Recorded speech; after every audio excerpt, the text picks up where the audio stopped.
The resignation of the Graduate Student Organization president, why they left, and the future of the organization. Central New Yorkers have a new ticket to ride. Our Ronnie Perillo recaps the annual new car showcase in Drivers Village. And after a weekend of warm temperatures, we're due for a bit of a cool down.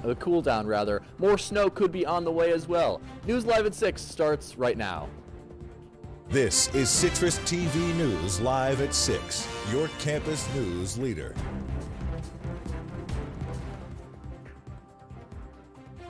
Look a little different going forward. Good evening and welcome to News Live at 6 tonight. I'm Josh Meyers. And I'm Ashley Wenskoski.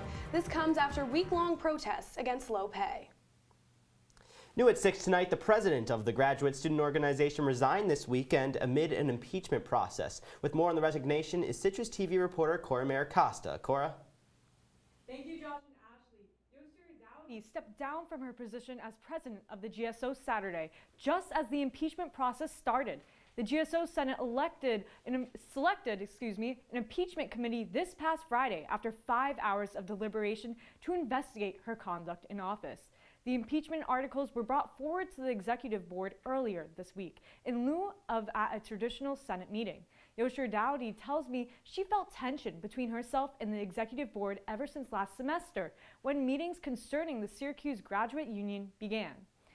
Dowdy recalls expressing concern over, quote, the way advocacy was defined in the Senate by passing that resolution that was passed was positive advocacy, so always pushing for positive information around the effort. Dowdy sees this resolution as incongruent to her values as a figure representing every student on campus. The real reason for her resignation is more than just the phrasing of Resolution 2306. And to be honest with you, though, for me, the reason I resigned after they had that committee meeting was because I knew that moving forward with this, there's nothing to gain from it.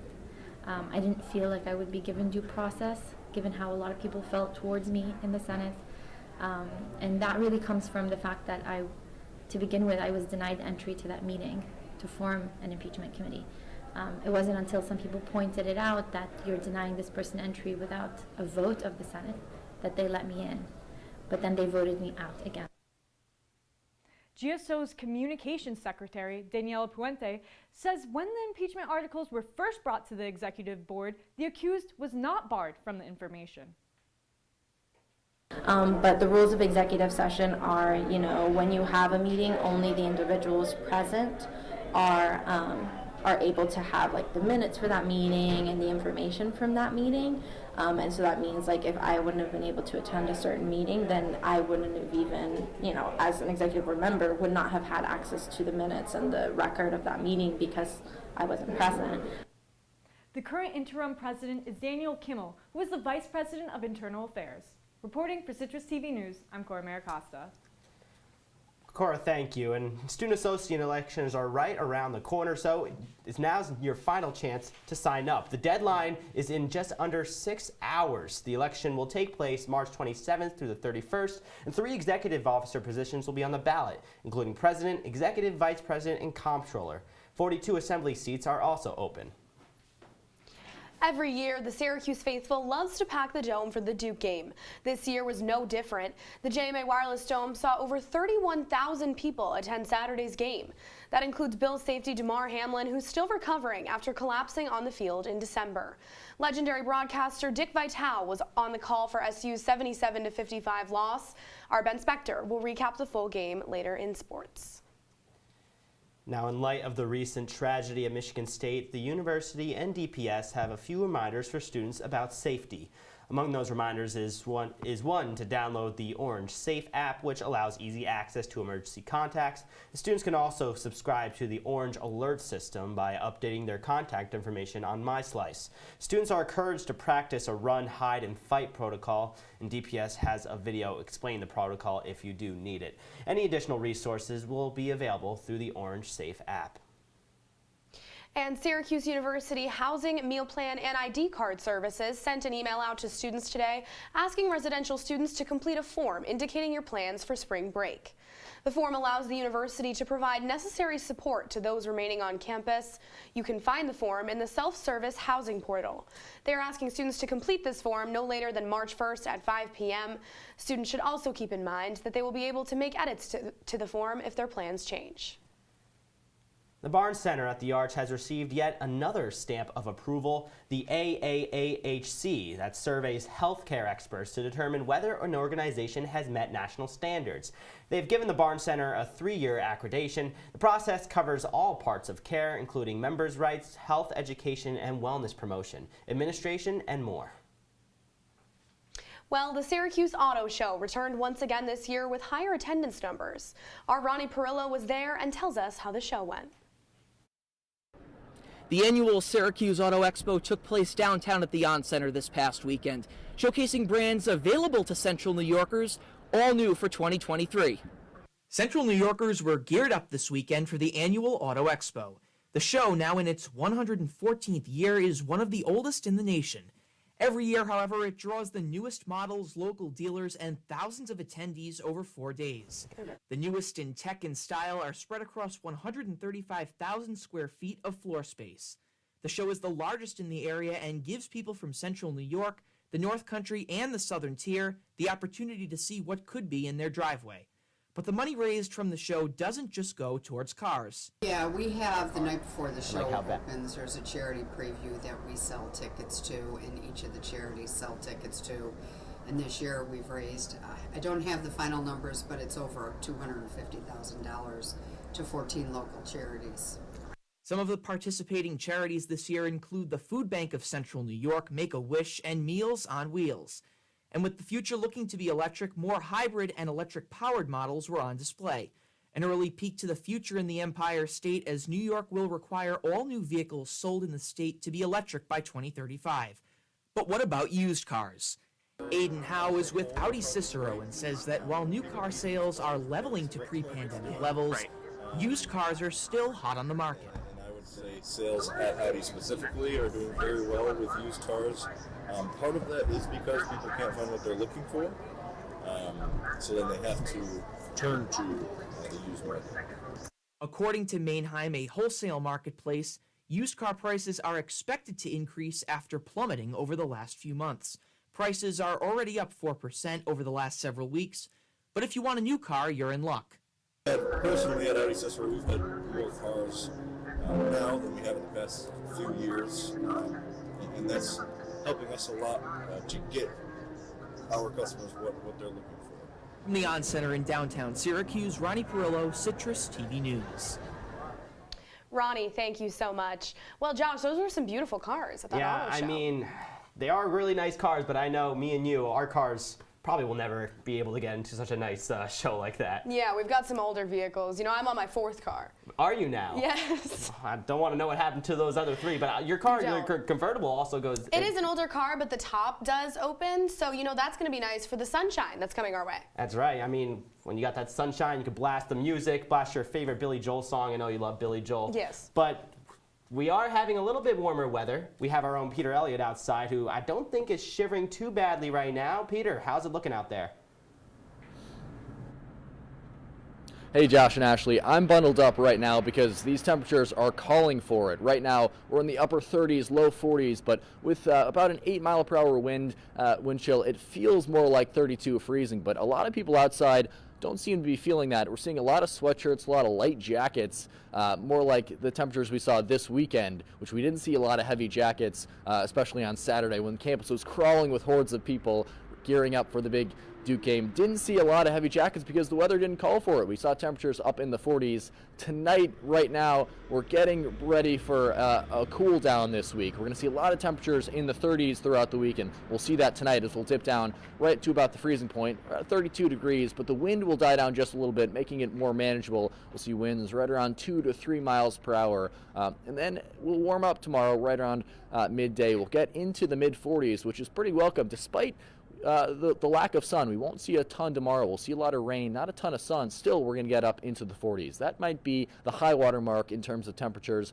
this week. We're going to see a lot of temperatures in the 30s and even some in the single digits this week. So bundle up. You're going to look a lot like me later on this week. Josh and Ashley, I'll send it right back to you in the studio. Hey, Peter, thank you so much. Those temperatures are slowly starting to get a little warmer here. But in Syracuse, retro is booming. The city of Syracuse is looking to bring back retro housing styles as part of a plan to create more affordable homes. City officials have also worked with lawmakers to promote more variety in housing. This has been a focus of Rezone Syracuse for 6 years, and they hope to get Common Council approval this spring. The plan also requires a few affordable apartments in every new apartment building. And the I-81 overpass that runs through Syracuse is set to be torn down. This decision comes after a split vote cast in state court this week. New York State Supreme Court Judge Gerard Neary certified the state's plan to tear down the overpass in 3 years. And in its place, the area will be home to a new community grid, and this plan, worth over $2 billion, aspires to provide affordable housing. And Governor Hochul says this plan comes as part of New York's dream to unite, not divide. A man is in custody today following a workplace dispute. 40-year-old Orlando Oselmo faces charges of attempted murder, assault, and other weapons charges. According to the Onondaga County Sheriff's Office, Oselmo shot and injured a 35-year-old co-worker at the RXO warehouse in Clay. The reported victim is in recovery after undergoing surgery that night. New details tonight. Syracuse's current SA president has his sights set on a greater role. David Bruin is running for Rockland County legislator. Bruin believes more people like him and us need to do the same. This is a moment in our country right now where our generation, Generation Z, is starting to get into leadership. We've seen now a Gen Z member of Congress. We're seeing young people from my generation running for local office, state office, and winning. And not only winning, but they're doing well on behalf of the people that they represent. Bruin is a senior political science major in SU's Maxwell School, and if elected, he'll become the youngest county legislator in Rockland County history. And Tegan Brown has the full story on Talking Points. You could tune into that in a little over an hour. One person was taken to Upstate Medical Center with non-life-threatening injuries after a head-on collision on I-90 Sunday morning. The collision occurred after a 2019 GMC was traveling the wrong way between exits 37 and 38 and hit a tractor-trailer head-on. The driver of the tractor-trailer was not injured. Coming up, flag on the play. Some New York lawmakers are taking steps against tackle football. Don't go anywhere. And Manhattan's favorite owl will be on the prowl. Updates on an owl's escape to the free skies are coming up.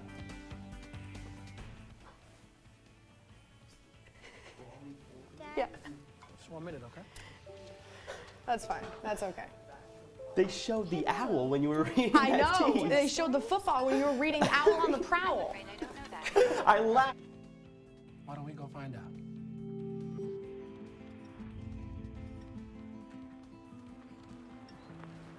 Listen. Do clouds take naps? I couldn't tell you.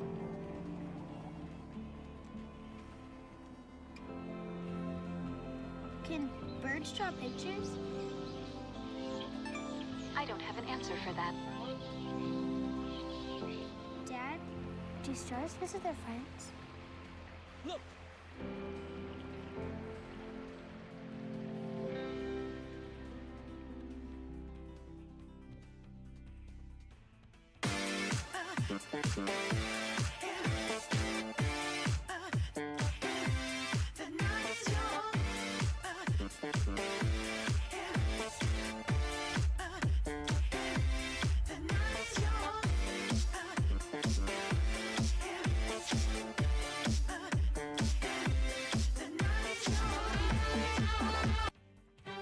You're watching Citrus TV News live at 6 with Louise Rath, Josh Meyers, and Peter Elliott.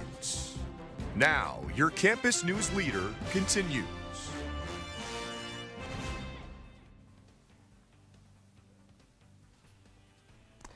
Welcome back to the news live at 6. The owl that escaped Central Park Zoo has regained its hunting skills, and zoo officials said they were suspending recovery operations for now because the owl could fend for itself.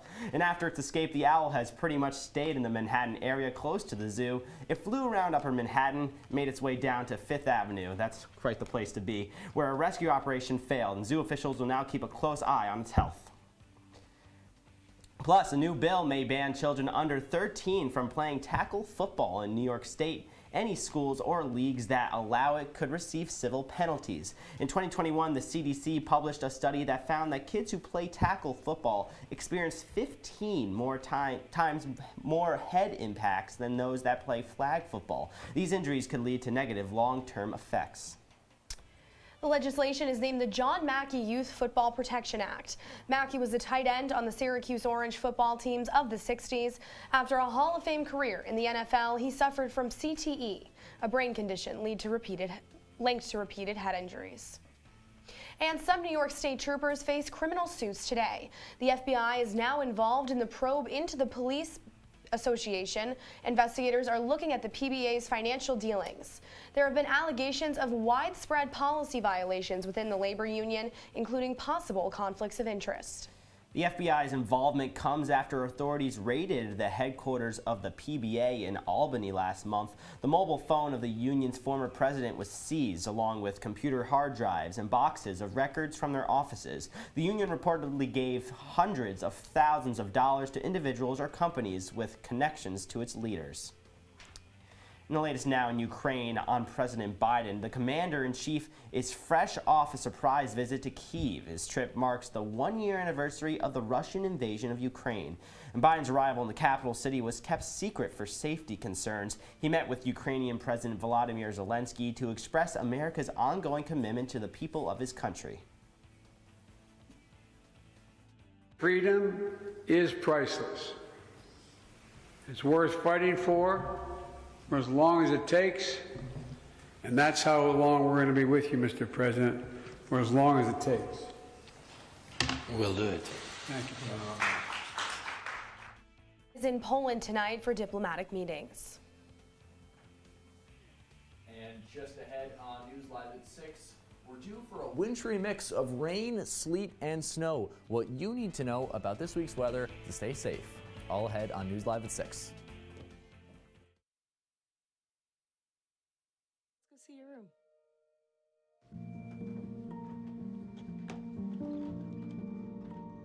What do you think? We kept it a little spare, so you can decorate it how you like.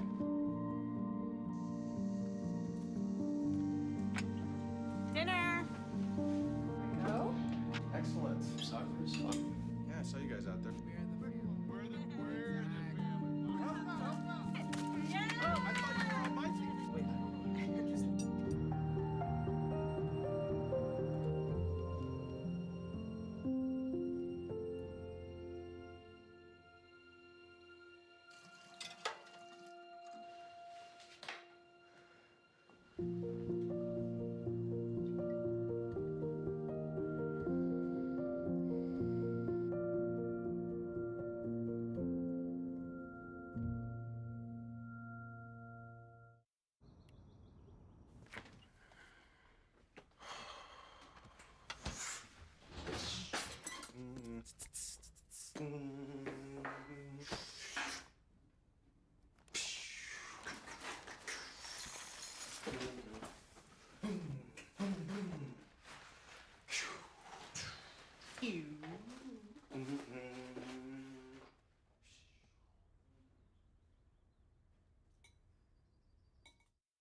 From the CitrusTV Weather Center, this is SU's most accurate weather forecast.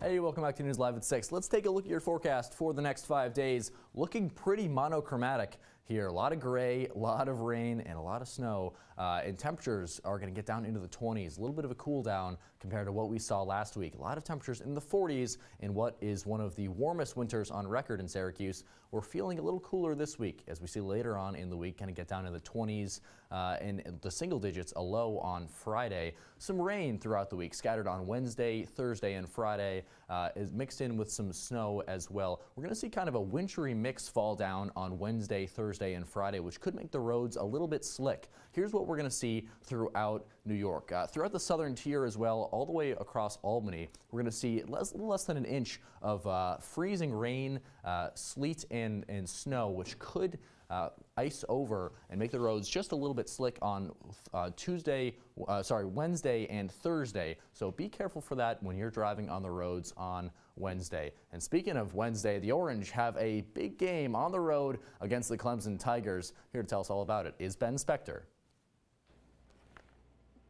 Peter, it will be a tough game, but coming up next in its previous matchup, Syracuse men's basketball came out flat. SU women's hoops had a spectacular senior day, and lacrosse season is in full swing. All that and more. Stay with us.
And now, your Citrus TV Sports Report.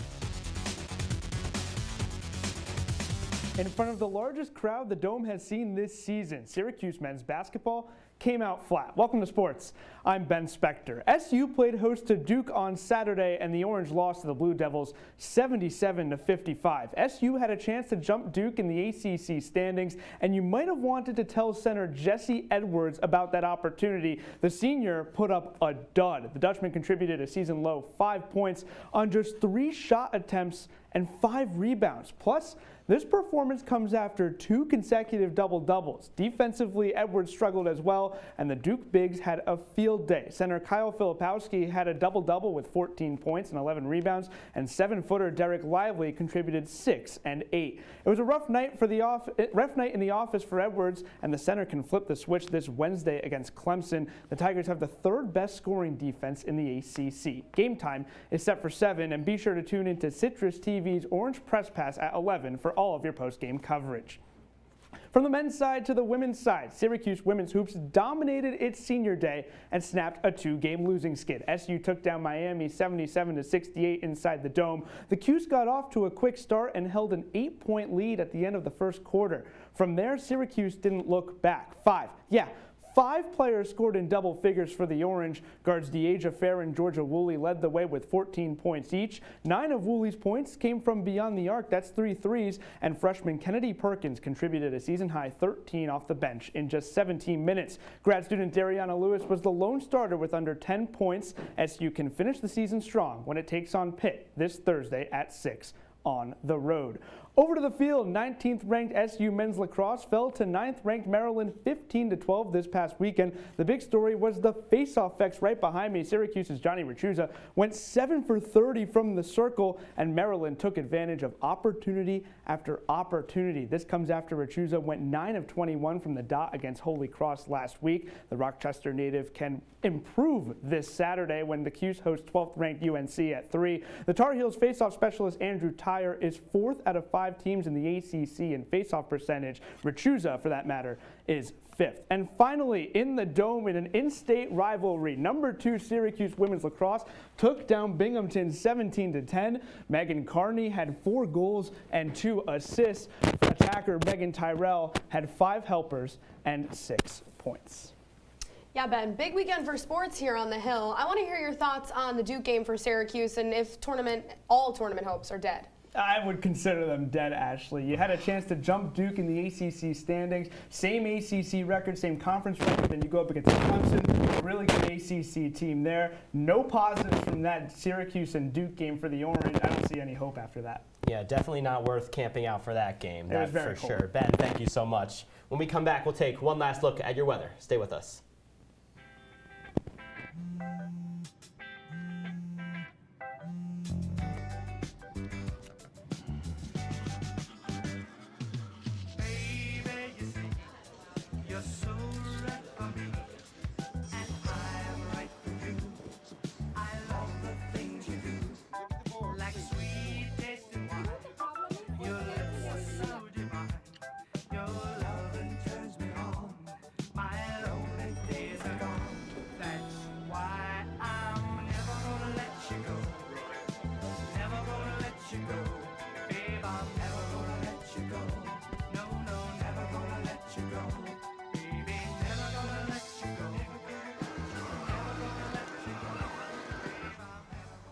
Here you go.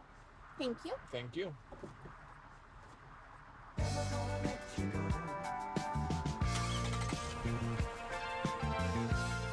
STEM is precise, no margin for error.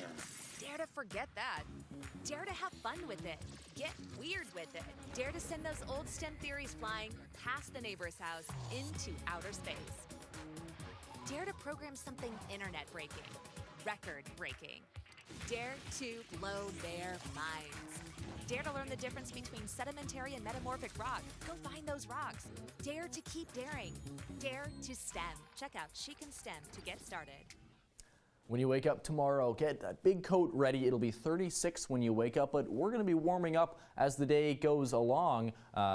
Going to get into the mid-40s later on the day at 2 p.m., 43, but get a hood because it will be raining throughout the day, much of the morning, and that rain will taper off later on throughout the afternoon, but it'll get a little bit cooler as the day goes along. Guys, you know, one thing my dog doesn't love is rain.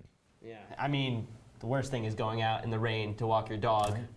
Never really want to do it, but you got to do it anyway. fun. But hey, speaking of dogs, today is a holiday for the goodest boys and girls. It's National Love Your Pet Day, and that's the Monday News crew submitted pictures of their favorite pets. Let's take a quick look through them. Oh, look at those dogs. Very cute. I like how they have the matching Yeah, those are a bandanas nice there. touch. Yeah. That's a good touch. Very cute. Very cute. Oh, Peter. Peter, that's yours. That's a cute one right there. Enjoying the sun there. Witherby. Loves the sun. Yeah. Almost like weather. Fun fact, the only Witherby in America. Hey, that dog kind of actually looks like Spencer. I like that. You know, it makes sense that it's his You gotta dog. wonder if Bogey likes to walk in the rain. You gotta wonder. Oh, and there's Rosie. Kind of sideways there, but still looks very cute. And we also Very can't forget beautiful. about your dog Ryder as well. We can't forget about Ryder. I was unable to submit a picture, but we have a dog at my house here in Syracuse with my beautiful roommates. It's actually my roommate Sammy's dog. He is a golden doodle and Australian Shepherd mix. Wow, that's What's his name? His name's Ryder. Ryder. Oh, okay. Yes. With a Y too. Ryder, R-Y-D-E-R. Look at Ronnie's He's dog. the light of our life. Look at that. Wow. That is beautiful. Beautiful dog. His Beautiful eye dog. is stunning. I mean, you know what they say. You know that your pets look a lot like you, and I could That's what definitely I've agree heard. with a lot of those dogs. Very cute dogs. Yeah. Colin. Yeah, that's definitely Not sure Colin's if dog. that was Colin, but Wouldn't be surprised there. Hey, that's a beautiful dog, though. it is. It is. I have a cat. I think we only saw one cat up there. A lot of people have their dogs, but hey, that's all the time we have. Before we go, we have our general interest meeting tonight. You're not going to want to miss that, but that's unfortunately all the time you have for News Live at 6 tonight. For more of the latest, follow us on Citrus TV News on Twitter or check out our website at citrustv.com. Alongside Ben Spector, Peter Elliott, and the entire Citrus TV News crew, I'm Josh Meyers. And I'm Ashley Wenskoski. Have a great night, Syracuse.